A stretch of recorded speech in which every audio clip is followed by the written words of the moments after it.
Welcome to the HR Champions podcast with me, Phil Scott, where I bring to you HR leaders from the business community.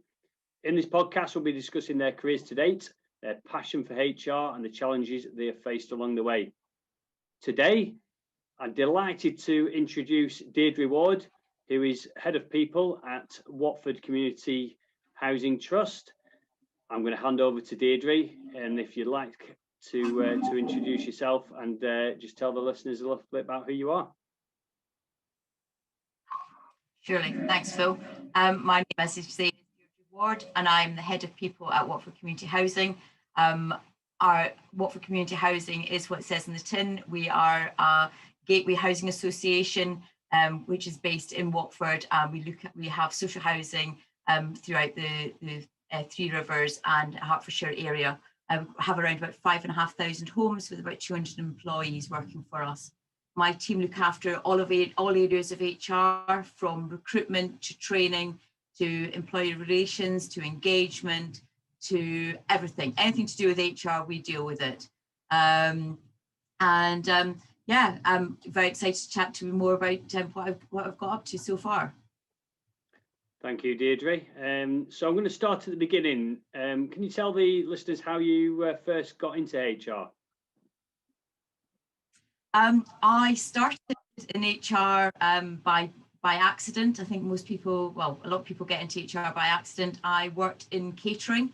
So I studied industrial catering, if you can do such a thing, at college, at university. And I worked for two guys who started up their own contract catering company, and they needed somebody to come and do more of the admin side of the organisation. So I started out with them. We had 25 employees, and I did everything from writing all our policies to doing the payroll. The company then grew, and I stayed with them for about 10 years and then moved into proper HR. I did my CIPD and worked in a whole range of areas from, I've worked in flight catering, I've worked in manufacturing, I've worked in secure print, I've worked in construction, I've worked in care, and now I'm in social housing. So I've got a wide experience of HR. What is it you like about working within human resources then? I think for me, no 2 days are the same. I bore very easily, and for me, HR is the perfect career for me. I'm also very nosy. I like to see that I can make a difference to people's lives, and certainly I've made differences all through my career. But for me, HR is just it's at the heart of the organisation, and I think without an effective HR department, you don't have a good organisation. And your career's really seen some really good steady progression. What's your secret? What's the secret to this progression? For me, I've always been clear, and it was drummed into me from the very beginning, just to be me, and to be as transparent as I can be. And I take that mantra wherever I've worked. I am sort of a bit different to most HR professionals. I believe I'm a very open, transparent person. You see what you get. And I think it's important that people can trust me. And I always make that commitment wherever I go, that my door is always open. People can always come and talk to me. And I think that's stood me in good stead. Just that whole transparency and just being me and bringing my personality to the workplace. And would you say there's been any standout achievements that you can remember that's helped you with this progression? I think for me, I obviously my first area of working in HR was with a contract catering company. That's all I really knew. And when I branched out from there, I took on a temporary contract and I worked in a shortbread factory. And my first day was covering a maternity absence. And on that first day, alone in the manufacturing plant, as sole HR, there was a major accident. We had a member of staff who lost their fingers in the shortbread machine. And that first day, I had to deal with reporting a RIDDOR, dealing with a very traumatic incident within the factory, and dealing with and just coping with that. And I think for me, if I could cope with that day, I can cope with anything that HR throws at me. Wow, that's baptism of fire. Wow.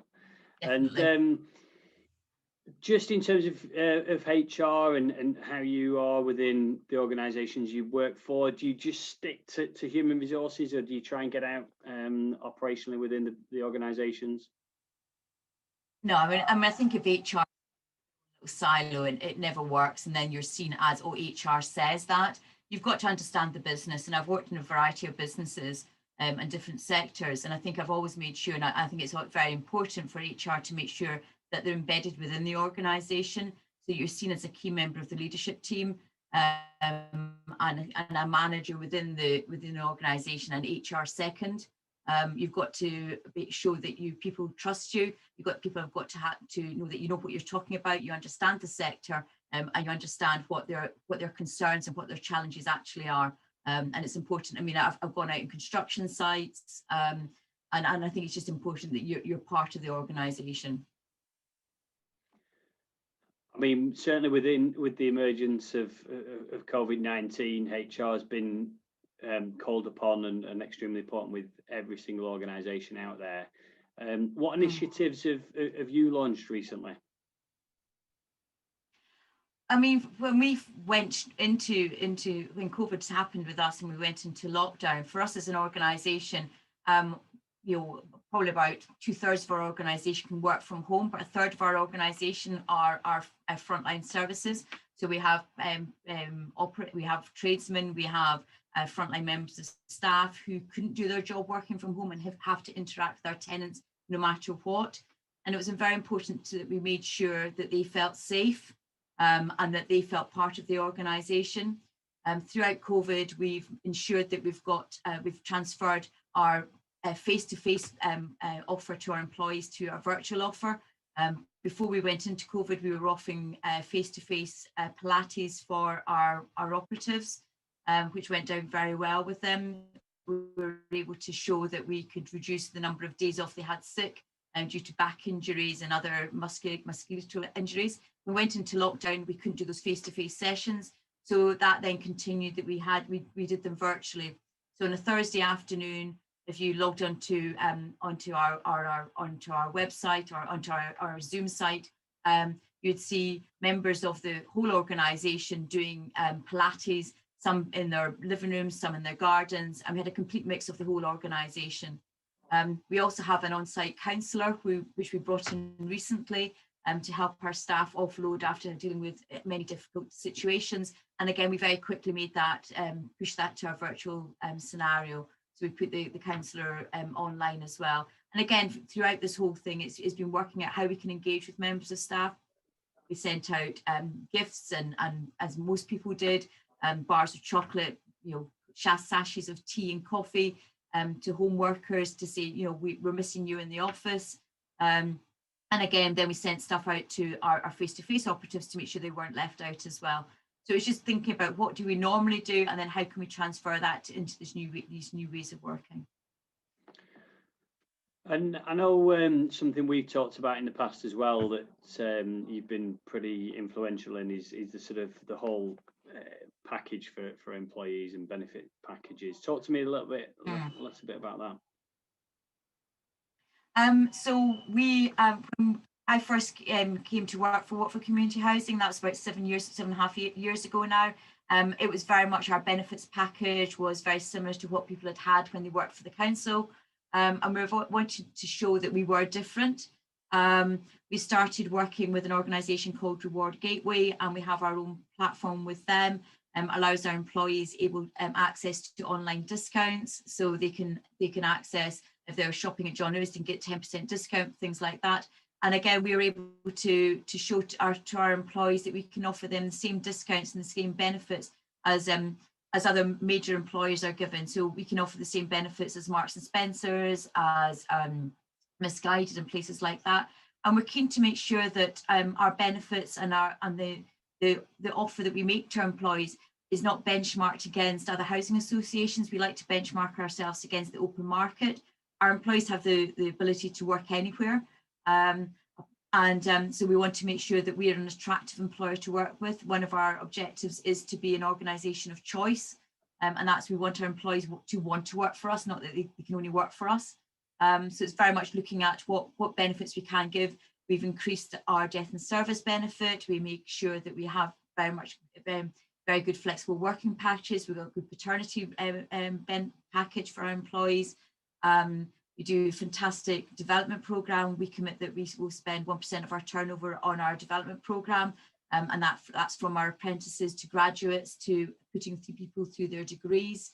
We have operatives who have gone through the building management degrees, and we very much put it out there to our employees. It's very much a total reward package that we want to make sure our employees know that we are a good employer to work with. Some of this has been sort of recognised externally as well. You've had various sort of awards, etc. Talk to me about those. Yeah, we've been very fortunate.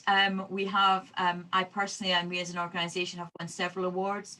I recently, I won Engagement Leader of the Year. The team has won HR Team of the Year from 2 different areas. And again, these are against other organisations. We're up against Network Rail and people like that, and we won as an HR team against them. We won Recognition Package of the Year.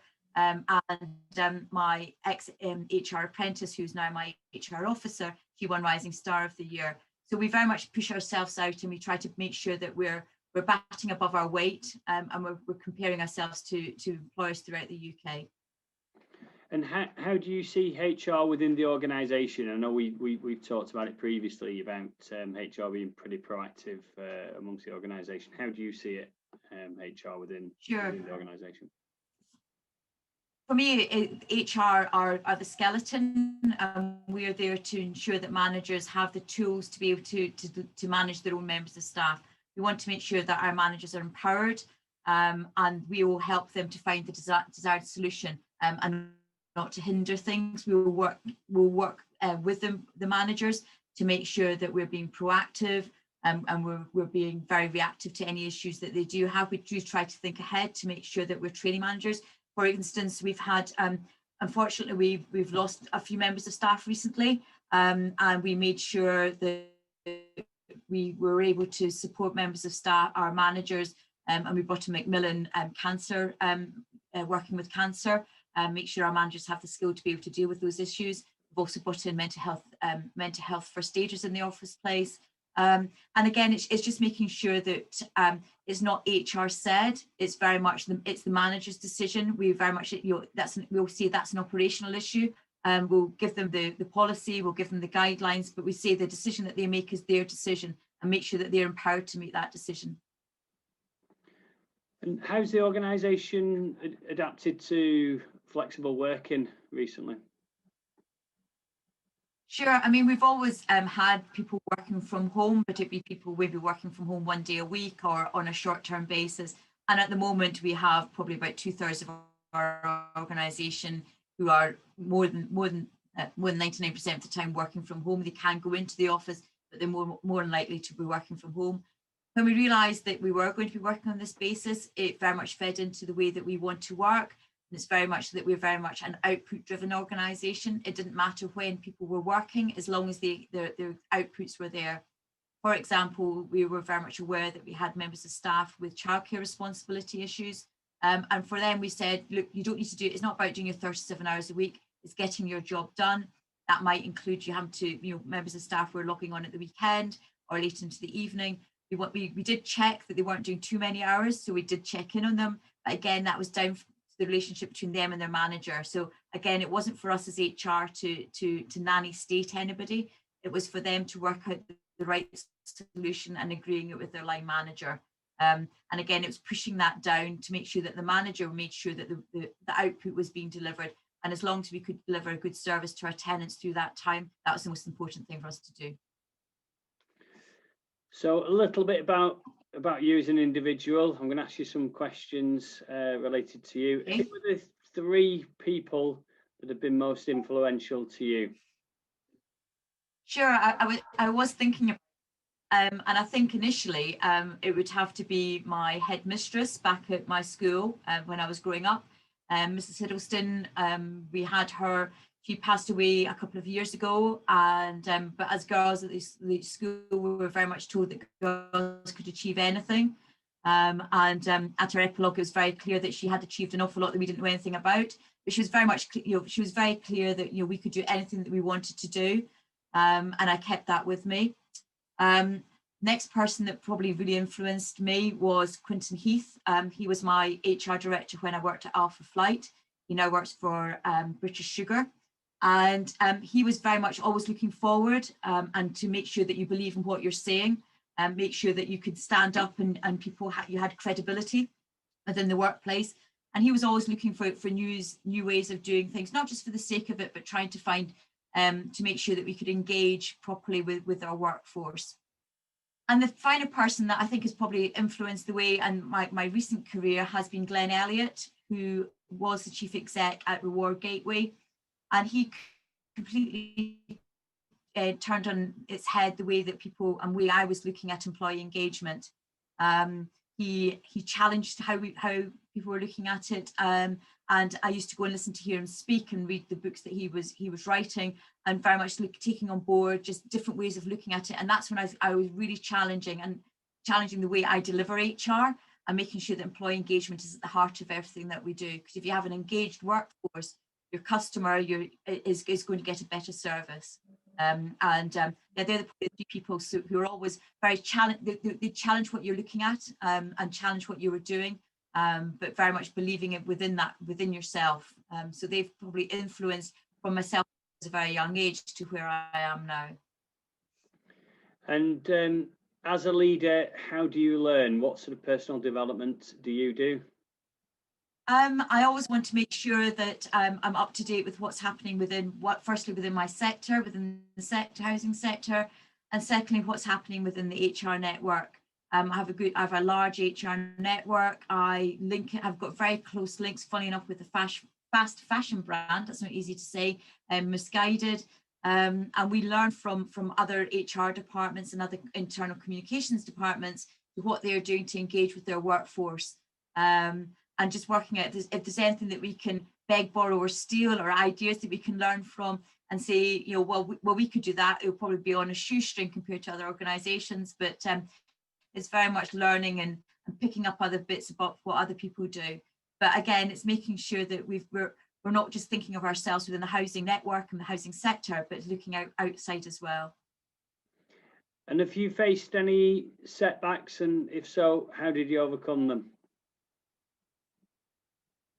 I think everybody's had setbacks. I mean, my biggest setback probably would be that for a time I was covering interim contracts, and I was brought in basically as the hatchet person. So I closed a lot of sites, which is not a nice thing to do. I was employed to decommission the Olympic site for a construction company, and again, a lot of those people were being made redundant. Again, I closed down a secure print site, and made sure that we worked well with the people there. And again, I was very, very conscious that my good fortune of getting that contract coincided with other people losing their jobs.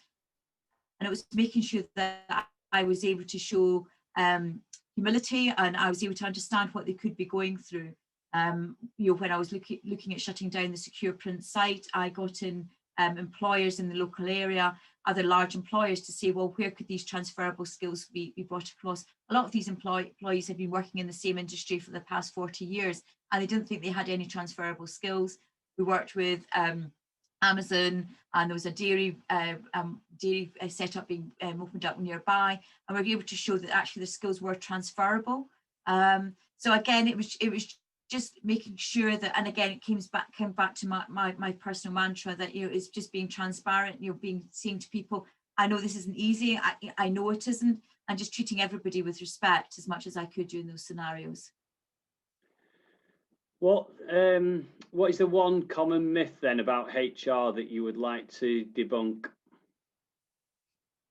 I think there's probably a couple. I think for me, people believe that HR can only work in one sector, and I think I'm a perfect example of it. You can work in any sector because people are people, no matter where they're from.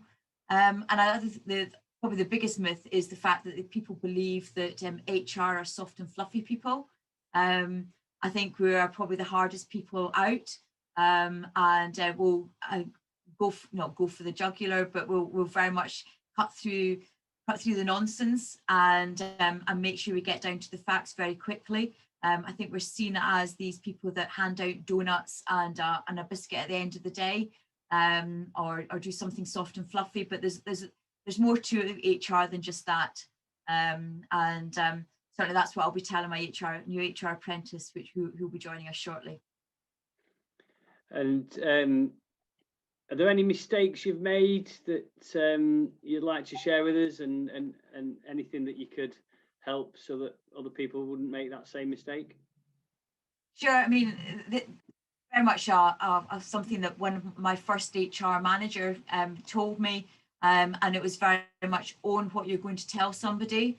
So you never walk into a room and saying, I've been asked to tell you this. It's very much you've got to own the decision, that you own anything that you're telling people.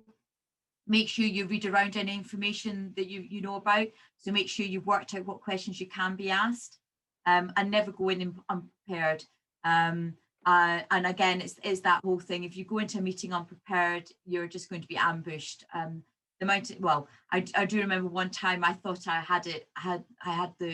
I knew I was presenting something I thought was very simple, and was completely ambushed by some employees who were trying to show that I hadn't actually thought how this change was going to affect them.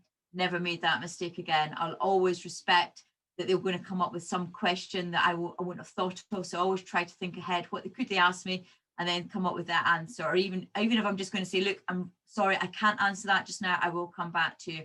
And just try not to bullshit anybody, to try and give an honest answer. And what advice would you give to anyone who could be, say, earlier on in their career, or anyone that would want to aspire to get to where you've got to? I think just go for it. I think you'll believe in yourself. Don't believe anybody that says that you can't do it. Very much, you use your network. Look out with your sector. Just gain experience. Link out and link in with lots of different people. The more you know about the market, the more you know about HR as a profession, the better you will be. It is about it is a people person. You do need to want to make a difference to people, but that's not the soft and fluffy side. It is about you can make a huge difference to the bottom line of an organization if you get this right, and making sure that you can have some credibility within a workplace, I think is one of the main things. If you weren't working in HR, so other than your current profession, what other profession would you choose? I think if I wasn't working in HR, I think I would probably be doing something arty-farty. So I like doing my arts and crafts, and but then I love doing outdoor swimming as well. So I wild swim every week. So I'd be doing something either outside or arty-farty. I think HR is it just suits me. I can't think of doing anything else anymore. I didn't think I was ever going to work in HR. I thought I was going to be catering, but again, I didn't like smelling of chips. So I think HR is just me. I am that is HR is just me. I couldn't think of myself doing anything else. Thank you. And I mean, 25 minutes has just flown there. If anyone wants to get in touch, what's the best way for them to get in touch? I'm on LinkedIn, I'm on Twitter, I'm on Instagram. So any of those ones, I'm more than happy for anybody to reach out to me. I'm also, I'm on the HR Ninja Facebook group. So if anybody in HR is out there, there's a Facebook group called that. I'm on there. More than happy to help anybody. More than happy to give anybody the benefit of what I've done, because I think we can all share what we're doing. There's no need to reinvent the wheel. We can all learn from each other. Thank you, Deirdre. A massive thank you to Deirdre Ward, who's helped us with this episode. I hope you've all enjoyed the episode of the HR Champions podcast. Stay tuned for future episodes, and thanks for listening.